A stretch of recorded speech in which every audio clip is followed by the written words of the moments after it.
তোমাদের ওখানকার আবহাওয়া কেমন বলো তো? আমাদের এখানে মাঝে মাঝে বৃষ্টি হচ্ছে, আর মাঝে মাঝে খুব রোদও উঠছে। বৃষ্টি যখন হচ্ছে তখন মনটা একটু কেমন যেন ঝাল ঝাল চিকেন আর ফ্রাইড রাইস করছিল। তাই আমরা যে মিষ্টি মিষ্টি ফ্রাইড রাইসটা বাড়িতে বানাই সেটাই একটু অন্যরকম ভাবে বানিয়েছিলাম। সেই রেসিপিটাই তোমাদের সঙ্গে আজকে শেয়ার করছি। প্রথমেই একটা ফ্রাইং প্যানের মধ্যে কিছুটা তেল নিয়ে তার মধ্যে দুটো ডিম আমি ঝুড়ো ঝুড়ো করে অল্প নুন দিয়ে ভেজে নিয়েছি। এখন কিছুটা ঘি আর সাদা তেল দিয়ে সর্বপ্রথম গাজরটাকে সবজির মধ্যে আগে দিয়ে দিতে হবে, এবং গাজরটা একটু ভাজা ভাজা হয়ে এলে বিনসগুলো দিয়ে দিতে হবে।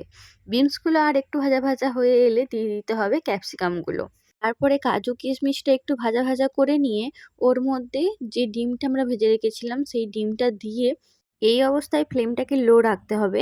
দিয়ে দিতে হবে রাইসটা, তার সঙ্গে পরিমাণ মতো চিনি, পরিমাণ মতো আর হ্যাঁ, রাইসটা যদি এরকম ধপধপে সাদা বানাতে চাও তাহলে একটু ভিনিগার ইউজ করো 1 চিপি মতো, ভাতটা যখন সেদ্ধ হচ্ছে তখন। তারপর রাইসটা যখন ফ্রাই হয়ে যাবে এবং অনেকটা গরম হয়ে যাবে, নামানোর জাস্ট কিছুক্ষণ আগে অল্প একটু গোলমরিচ ইউজ করেছি জাস্ট ফ্লেভারের জন্য। ব্যাস তাহলেই রেডি হয়ে যাবে আমাদের বাড়িতে তৈরি সাদা ধপধপে ফ্রাইড রাইস, যেটা আমি সার্ভ করেছিলাম চিকেনের কালা ভুনা দিয়ে।